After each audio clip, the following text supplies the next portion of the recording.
ছোট্ট একটা ঘর আর সংসার হবে মধুর, হয়ে যাবে আমার বধূ, পড়বে তুমি সিঁদুর।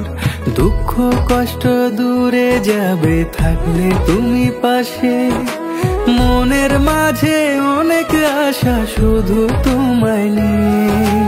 তোমার মনের কথা গো মনে সবই জানি, তাই তো যে সব ছেড়ে আমি তোমার কাছে। ও পাগলি রে,